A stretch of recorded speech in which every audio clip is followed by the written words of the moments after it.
Et je termine par la diplomatie. Beaucoup de diplomates parlent de choix diplomatiques douteux.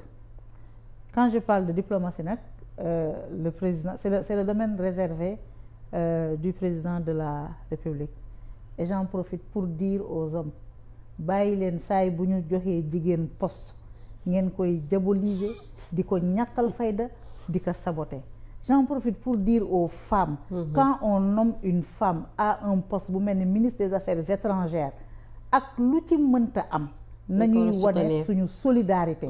Les hommes là système la dañuy nax à chaque fois qu'on met une femme en avant ñu koy jël di ko diaboliser di wane ses insuffisances. Fii bari na fi ñu nekk ci gouvernement bi ñu am ay insuffisances et personne n'en parle.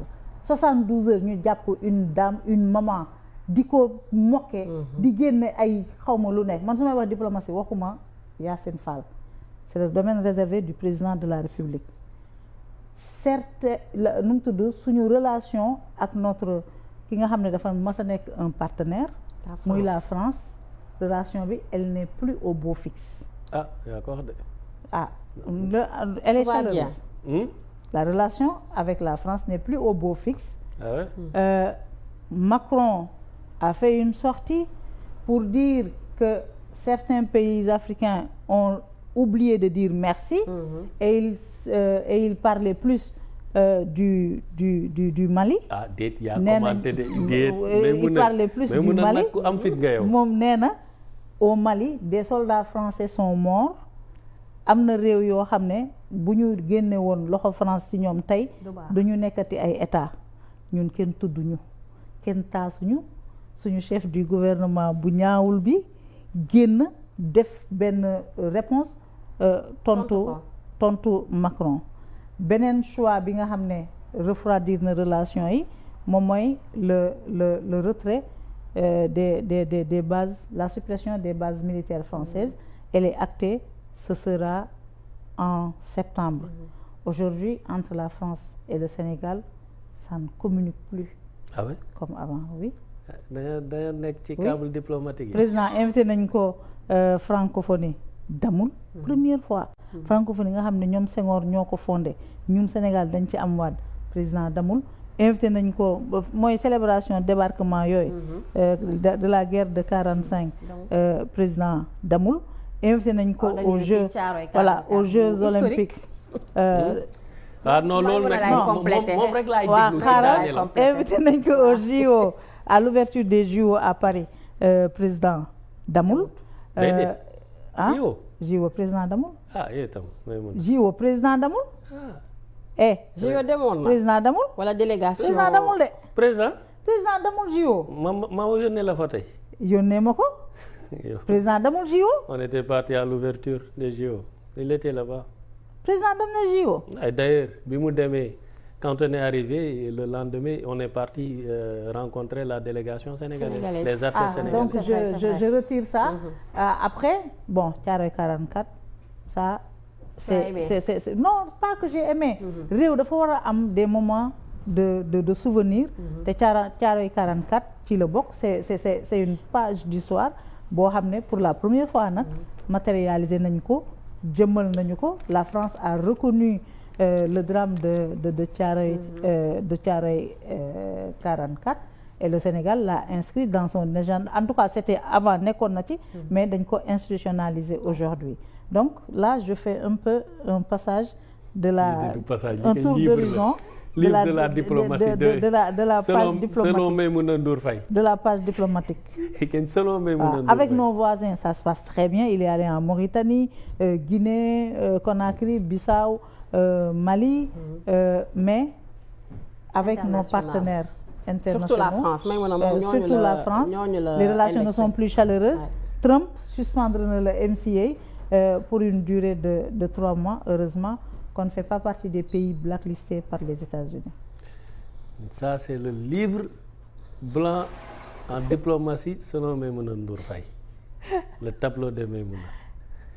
Est-ce que vous n'avez pas fait des erreurs dans la nature des relations entre le Sénégal et la France? Le Sénégal n'a aucun problème avec ses partenaires historiques, traditionnels. On n'a aucun problème. Ce qui s'est passé et d'ailleurs fi nga daanelee fa laay commencer dafa am une lecture nouvelle lecture que nous avons par rapport suñu dëkk ak jëflanteem ak yeneen réew yi ci tënk boo ko dee tënk ñaari baat la walla ñaari expression nous aimons les autres mais nous préférons le Sénégal dans tout nous aimons les autres ce qui veut dire qu'on s'ouvre aux autres les partenaires traditionnels yi ñu mës a am ñu ngi jëflante ak ñoom et li ngay wax nii dëkk bi ngay wax yàggul bi fi seen patronat jóge le MEDEF ils étaient là ils ont été reçus donc on a aucun problème mais comme je dis dans toute chose nous aimons les autres hein, mais nous préférons le Sénégal et ses intérêts looloo andi ñu ñëw jëmmal loo xamante ni ci suñu histoire dafa baax ñu xam ko ndax daf ñuy fàttali suñu taxawaay ndax li ëpp solo les questions matérielles c'est important mais un pays ne vit pas qu'avec des questions matérielles mais aussi les questions immatérielles et les questions immatérielles le patrimoine historique ci la bokk moo waral ñu célébrer Thiaroye 44 bi ci des ñun ñoo am choix wu ni lii la ñu bëgg ñu def ko ndax du ñu fekk mukk beneen dëkk ca na mu bëgg a doxalee ci biir dëkkam ñu ne ko doxaleel nii kon ñun gannaaw ba duñ ko def ñun suñu dëkk tamit nañ koy doxalee ñun ñooy wax nañ ko bëgg a doxalee ak suñu ay partenaires et ñu nangu ko xuloowuñu xeexuñu et d'ailleurs ça c'est une prouesse et c'est là il faut saluer quand même cette démarche dans la diplomatie sénégalaise mooy am nañ li ñu bëgg te engagé wuñu xeex engagé wuñu xuloo ça a été très pragmatique et nos partenaires continuent de rester nos partenaires bi ci des suñu diplomatie ñun ñooy tànn ñan la ñuy liggéeyal kenn du ñu ne liggéey leen ak diw bu leen liggéey ak diw waaye liggéeyee ak diw loolu yàgg na fi non déet nag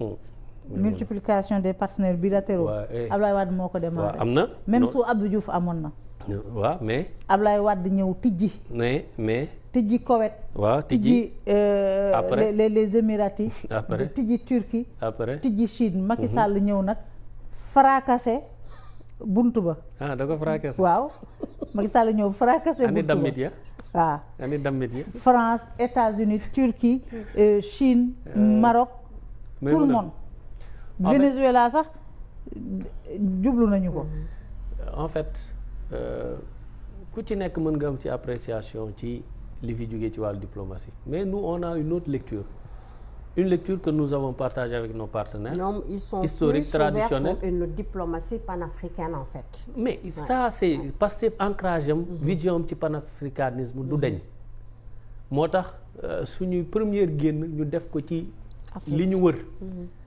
soog a dem feneen mais c'est pas que feneen tamit compté wul mais li ñuy jëflante mooy ku ci nekk dana fexe ba mu nekk un partenariat renouvelé équilibré et décomplexé aussi décomplexé googu moom laa lay wax ne la mooy àgg ci ni lii la ñuy bëgg wax ko suñu ay partenaire